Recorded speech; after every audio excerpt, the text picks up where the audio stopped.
लेकिन सब एक साथ डिप्रेशन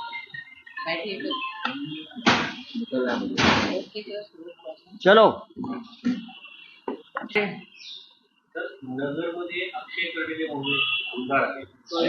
गावचे विषय गावात राहू द्या रे. अत्यंत आमदारांनी पण त्यांची हे ठेवली पाहिजे ना. बघा, आमदारांनी किंवा सर्वच लोकप्रतिनिधींनी स्वतःची प्रतिष्ठा आणि त्याच्यातून आपण ज्या सभागृहाचे सदस्य आहोत त्याची प्रतिष्ठा ठेवायला पाहिजे. मी कोणाचं नाव घेत नाही आता, मला माहित नाही विषय काय, पण माझ्या कानावरती हा विषय आलेला आहे. आता शेवटी ते कर्डिले आहेत, त्यांच्या वडिलांना मी ओळखत होतो. भारतीय जनता पक्ष हा एक शिस्तबद्ध आणि नीतिमत्तेचा टेंबा मिरवणारा पक्ष, एवढंच मी सांगतो, बाकी काही मी बोलणार नाही. बोला. तर आज सुप्रीम मध्ये परत सुनावणी होतीये. कपिल सिब्बल आता सुरुवातीला जिंकलं, नंतर देवदत्त काम होतं. हो ना, आज आता 2 वाजता कोर्ट नंबर 1 जी घटनापीठ आहे, मुख्य न्यायाधीश सूर्यकांत, जस्टिस बागची आणि जस्टिस मोहना यांच्यासमोर सलग 5व्या दिवशी सुनावणी सुरू आहे. ही सुनावणी कदाचित उद्यापर्यंत सुद्धा जाईल. आणि कपिल सिब्बल यांनी आमच्या शिवसेनेच्या वतीनं जो एक संविधानिक चौकटीमध्ये युक्तिवाद केलेला आहे तो अत्यंत महत्वाचा आहे. उद्या कोणीही येईल सत्ताधारी आणि एखाद्या पक्षाचा लेजिस्लेटिव्ह गट म्हणजे विधिमंडळातला गट विकत घेईल आणि सत्तेत सामील करून घेईल. त्याच्यामुळे देशातली लोकशाही, संविधान याच्यापुढे फार मोठं आव्हान निर्माण झालं. म्हणजे पक्ष विकत घेण्याची प्रक्रिया ज्या लोकशाहीत सुरू होते, या प्रक्रियेवर त्यांनी बोट ठेवलं. आणि मला असं वाटतं न्यायालय कपिल सिब्बल यांची ही भूमिका किंवा हा युक्तिवाद ऐकून न्यायालय सुद्धा काही काळ विचारात पडेल. सर, सिब्बलांचा युक्तिवाद होता, पण आमदार अपात्रता प्रकरणावरती आज युक्तिवाद आहे. कपिल सिब्बलांचा युक्तिवाद हा पक्ष आणि चिन्हाच्या अनुषंगाने असल्याचं. पक्ष आणि चिन्हाचा युक्तिवाद हा अत्यंत महत्वाचा आहे. कारण शिवसेना हा पक्ष हिंदुहृदय सम्राट बाळासाहेब ठाकरे यांनी स्थापन केलेला पक्ष, जो त्यांच्या हयातीमध्ये माननीय उद्धव ठाकरे यांच्याकडे सोपवण्यात आला. उद्धव ठाकरे यांनी नेतृत्वाखाली एक पक्षाची घटना तयार झाली. ती घटना आम्ही निवडणूक आयोगाला कळवली. त्याच्या रितसर पोचपावत्या आमच्याकडे आहे.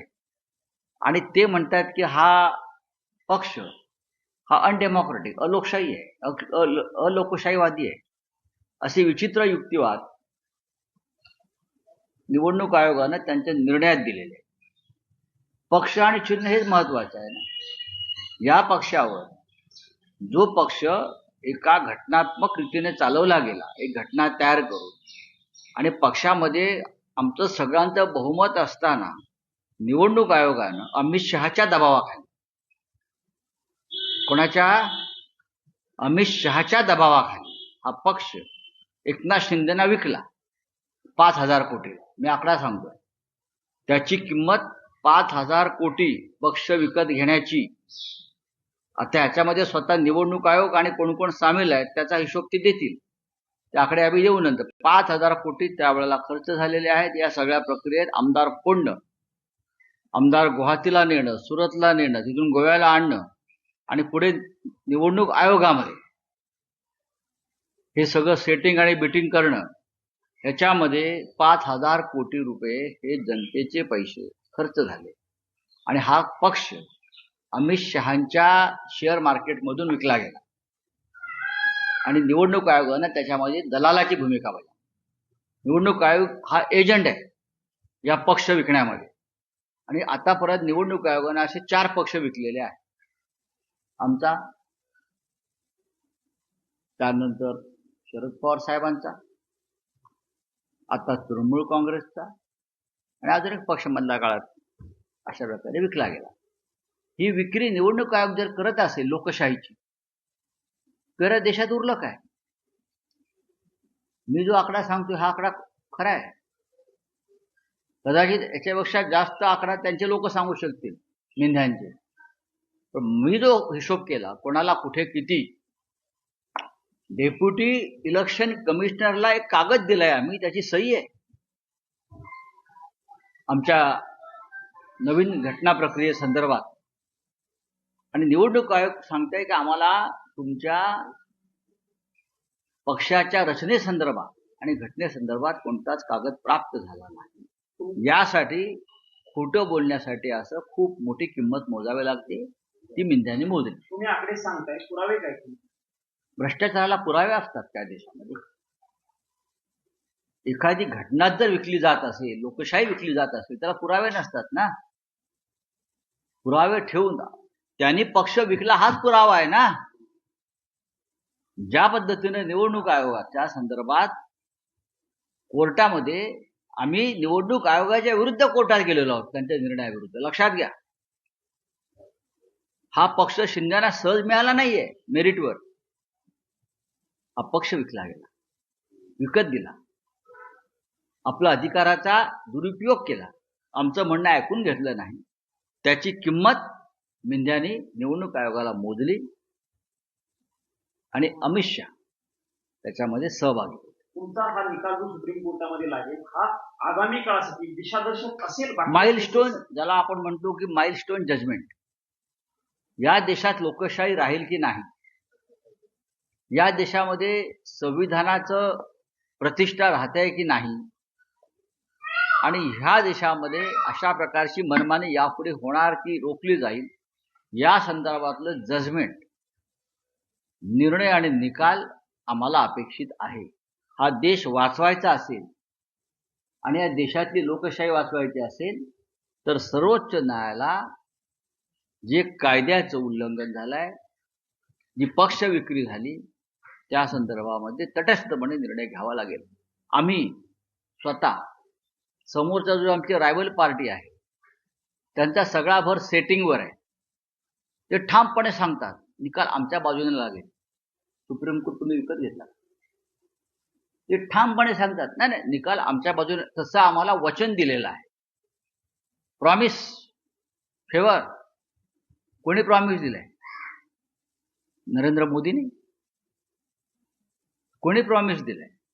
अमित शहानी. सर्वोच्च न्यायालयाने अशी दखल घेतली पाहिजे. मी तुमच्या पाठीशी आहे, घाबरू नका, असं जेव्हा गद्दारांना सांगितलं जातं प्रधानमंत्र्याकडून, तेव्हा मी सर्वोच्च न्यायालयावर दबाव आणून तुम्हाला निर्णय देईन, हे त्यांना सुचवायचं आहे का? हे त्यांना सुचवायचं आहे ना. पण मला खात्री आहे सर्वोच्च न्यायालय ज्या पद्धतीने ऐकताय, काही क्युरीज त्यांना येत आहेत, त्या विचारतायत, त्यानुसार मला असं वाटतं संविधानाचा विजय होईल आणि आम्ही पूर्णपणे फक्त मेरिटवर न्याय मागतो. कायद्यानुसार न्याय द्या. आणि समोर रायव्हल ग्रुप जो आहे, त्याला आम्ही रायव्हल पार्टी म्हणतो, फुटीरकर, ते त्यांचा संपूर्ण भर हा सेटिंग, आम्ही सेट केलं, हा त्यांचा शब्द आहे अनेकांचा. काय सेट केलं तुम्ही? आमचं सेटिंग झालंय. तुम्ही सर्वोच्च न्यायालय सेटिंगच्या गोष्टी करताय देशामध्ये. ज्या देशामध्ये सर्वोच्च न्याय मंदिर आहे तिथे आमचं सेटिंग झालंय आणि आम्हाला जसं प्रॉमिस आहे, कोणाचं प्रॉमिस आहे त्यांनी जाहीर करावं. नरेंद्र मोदींचं प्रॉमिस आहे की अमित शहाचं प्रॉमिस आहे? मग मी अमित शहाचं का असेल ते बघतो पार्लमेंटमध्ये.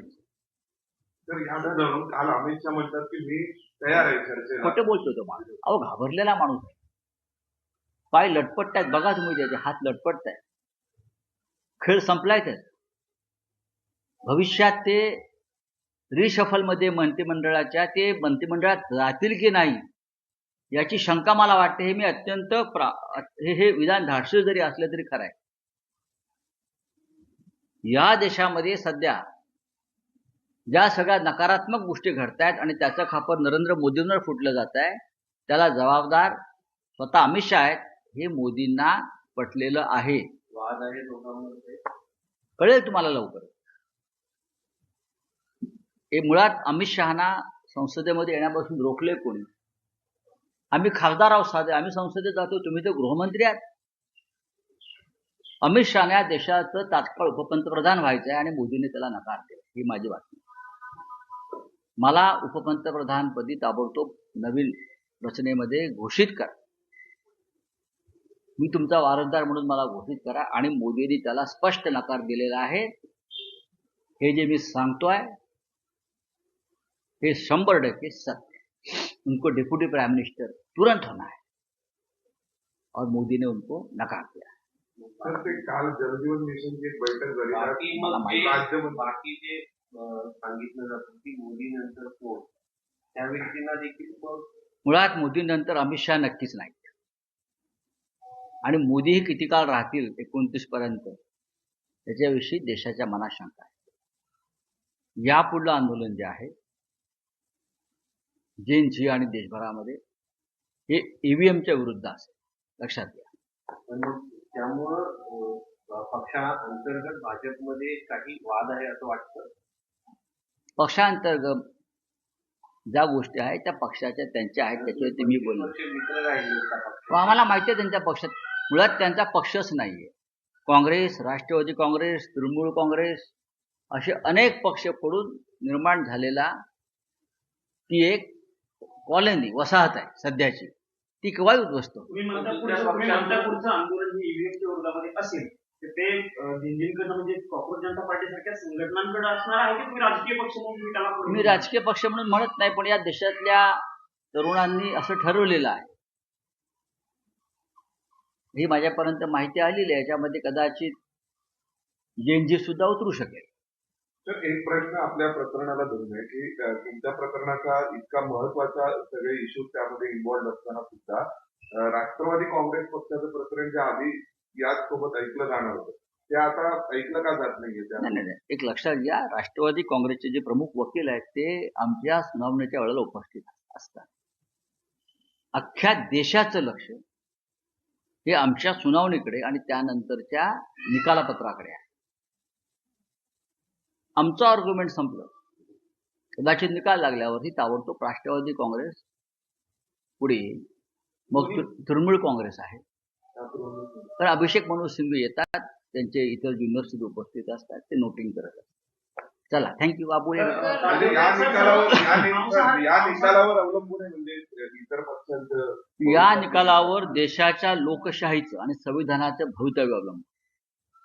नुसतं पक्षांचं अस्तित्व नाही, देशाची लोकशाही राहील की नाही, या देशामध्ये पार्लमेंटरी लेजिस्लेटिव्ह बरं का डेमोक्रेसी राहील की नाही, या देशामधलं संविधान राहील की नाही, हे आमच्या निकालावर अवलंबून आहे. हे सर्वोच्च न्यायालयाच्या लक्षात आलेलं. तर ताडदेवमध्ये मांसाहार करणाऱ्याला घर मिळाली अशी गायडन्स देण्यात आली. मराठी माणसांनी त्याच्यामध्ये संताप व्यक्त केला. संताप व्यक्त करून काय होणार?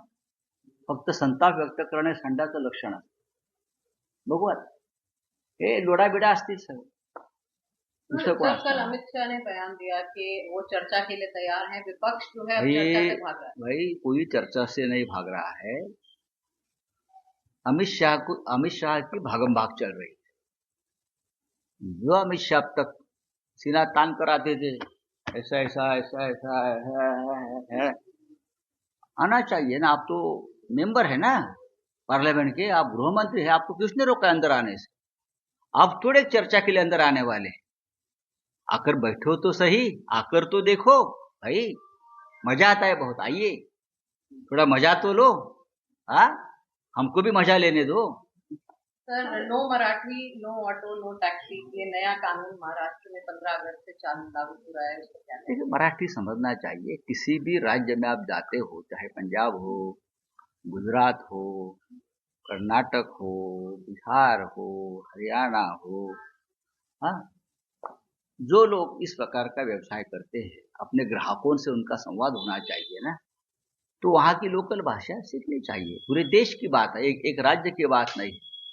ये दिल्ली में अगर हमको यहाँ हिंदी नहीं आएगी तो आप कैसे उनसे डायलॉग करेंगे ग्राहक, मुझे बताइए. हम लोग दिल्ली में आकर हिंदी में क्यों बात करते हैं, या पार्लियामेंट में हिंदी में क्यों बात, देश सुनता है हिंदी भाषा.